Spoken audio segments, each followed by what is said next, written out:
भारत का ऐसा पुल जिसे रोज लाखों लोग पार करते हैं, लेकिन इसकी सबसे बड़ी खासियत बहुत कम लोग जानते हैं। यह सिर्फ एक पुल नहीं, बल्कि इंजीनियरिंग का ऐसा चमत्कार है जिसने दुनिया को हैरान कर दिया। दोस्तों, आज हम बात करने वाले हैं कोलकाता के हावड़ा ब्रिज के बारे में। तो चलिए वीडियो को शुरू करते हैं, वो भी बिना किसी देरी के। कोलकाता को हावड़ा से जोड़ने वाला खूबसूरत रविंद्र सेतु आज बंगाल के इतिहास, संस्कृति और पर्यटन का प्रतीक बन चुका है। हावड़ा पुल के नाम से मशहूर यह पुल 1946 में बना था और आज भी प्रतिदिन भारी यातायात का सामना करता है। इस वीडियो में हमने हावड़ा पुल और इसके इतिहास से जुड़ी सभी जानकारी मैं आपको बताने का प्रयास किया है।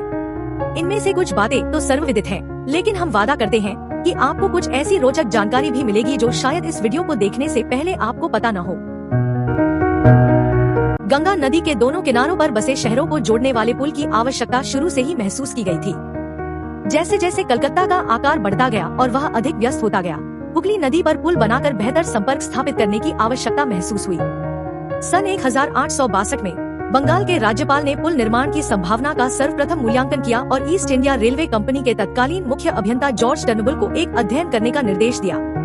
प्रारंभिक योजनाओं में कई अन्य प्रकार के पुलों के निर्माण का सुझाव दिया गया था।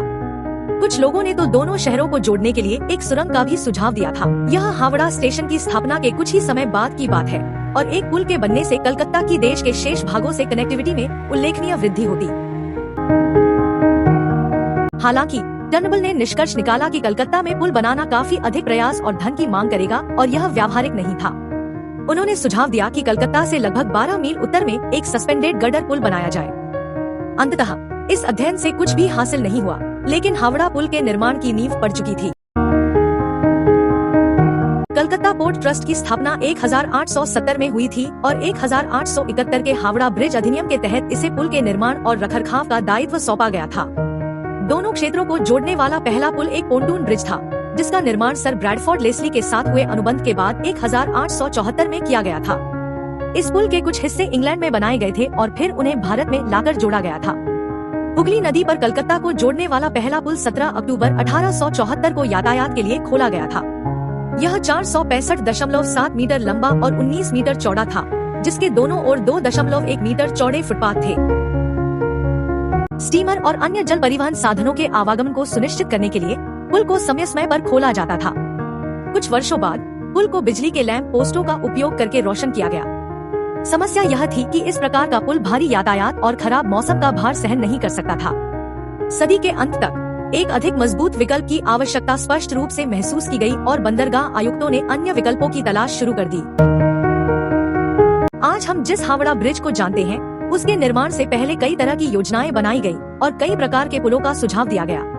1906 में नए पुल की उच्च यातायात संबंधी आवश्यकताओं का आकलन करने के लिए एक समिति का गठन किया गया। रिपोर्ट के आधार पर समिति ने अंततः निर्णय लिया कि एक तैरता हुआ पुल इन आवश्यकताओं को सर्वोत्तम रूप से पूरा करेगा।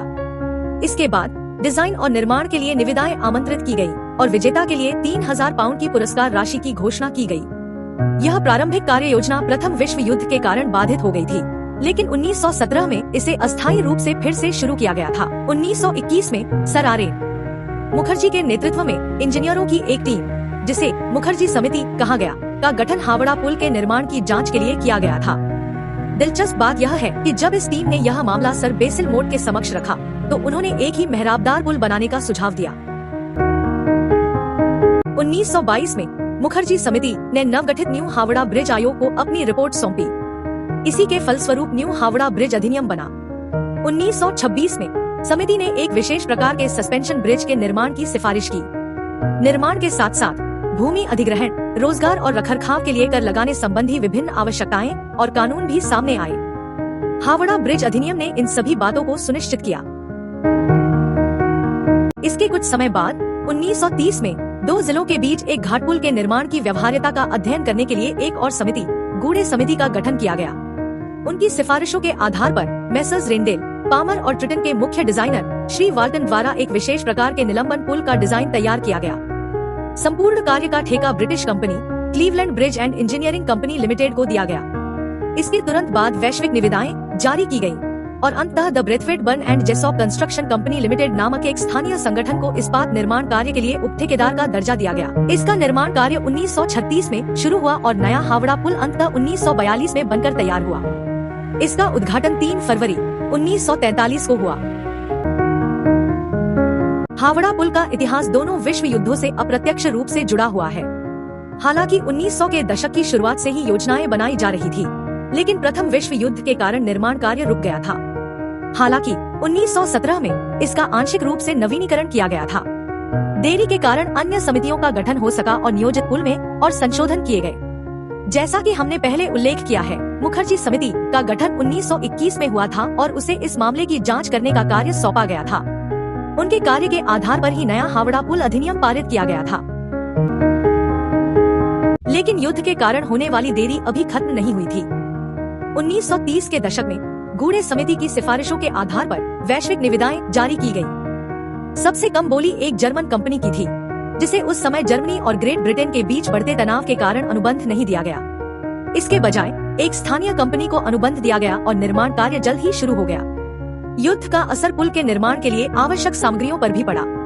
निर्माण के लिए 26,000 टन स्टील की आवश्यकता थी, लेकिन इंग्लैंड केवल 3,000 टन ही उपलब्ध करा सका क्योंकि शेष स्टील को युद्ध कार्यों में लगाना पड़ा। तब टाटा स्टील ने शेष स्टील की आपूर्ति का जिम्मा उठाया और पुल के लिए टिस्कॉम नामक उच्च तनाव वाले स्टील का विकास किया। हालांकि उस समय जापान से मंडराता खतरा मंडरा रहा था, फिर भी निर्माण कार्य शीघ्र ही शुरू हो गया। पुल का औपचारिक उद्घाटन भी नहीं हुआ क्योंकि सरकार को जापानी हमले का डर था। हावड़ा पुल निर्माण के समय दुनिया का तीसरा सबसे लंबा कैंटिलीवर पुल था। यह पुल विशेष रूप से एक सस्पेंशन प्रकार का संतुलित कैंटिलीवर पुल है। इसकी एक और खासियत यह है कि इसका पूरा निर्माण रिवेटिंग द्वारा किया गया है और इसमें किसी भी प्रकार के नट या बोल्ट का उपयोग नहीं किया गया है। यह 26,500 टन स्टील से बना है, जिसमें से अधिकांश उच्च तन्यता मिश्र धातु टिस्कॉम है, जिसका निर्माण और आपूर्ति टाटा स्टील द्वारा की गई थी। इस पूरी परियोजना को भारत में पुल निर्माण के क्षेत्र में एक अभूतपूर्व उपलब्धि माना जाता है और उस समय इसकी लागत लगभग 25 मिलियन रुपए थी। इस पुल के मुख्य टावरों के बीच का मध्य भाग 460 मीटर है। इसके अतिरिक्त इसमें 172 मीटर का एक निलंबित भाग भी है। मुख्य सड़क के दोनों ओर पैदल यात्रियों के लिए 15 फीट चौड़े फुटपाथ बने हैं। हावड़ा पुल से गुजरने वाला पहला वाहन ट्राम था। उस समय पुल पर दोपहिया वाहन, कार, बस, ट्राम और ट्रक चलते थे। 1946 की जनगणना से पता चला कि प्रतिदिन 27,400 से अधिक वाहन, 121 पैदल यात्री और 2,997 मवेशी हावड़ा पुल से गुजरते थे। वर्षों से यह संख्या बढ़ती ही गई है। 2007 की एक रिपोर्ट के अनुसार वाहनों की संख्या लगभग 90,000 थी। 1993 में ट्रामों को पुल का उपयोग करने से रोक दिया गया और मार्ग बंद कर दिया गया। इसका कारण यह बताया गया कि बढ़ते यातायात और यात्रियों की संख्या के कारण पुल ट्रामों का भारी भार सहन नहीं कर पाएगा। यह पुल समय की कसौटी पर खरा उतरा है, लेकिन कुछ नुकसानों से अछूता नहीं रहा है। कोलकाता पोर्ट ट्रस्ट द्वारा पुल की देखभाल और सुरक्षा के लिए तथा किसी भी प्रकार के क्षरण, अपक्षय या क्षति की मरम्मत के लिए प्रयास किए गए हैं। 1965 में बंगाल के नोबेल पुरस्कार विजेता रविंद्रनाथ टैगोर के नाम पर पुल का नाम आधिकारिक तौर पर बदलकर रविंद्र सेतु कर दिया गया। हालांकि आज भी कोलकाता में हावड़ा ब्रिज नाम अधिक प्रचलित है। हावड़ा पुल आज कोलकाता का गौरवशाली प्रतीक है। इसे अक्सर कोलकाता का प्रवेश द्वार कहा जाता है और इसका कारण भी वाजिब है, क्योंकि यह शहर को हावड़ा रेलवे जंक्शन से जोड़ता है। पुल के दूसरे छोर पर मुल्लिक घाट फूल बाजार की रंगीन रौनक है।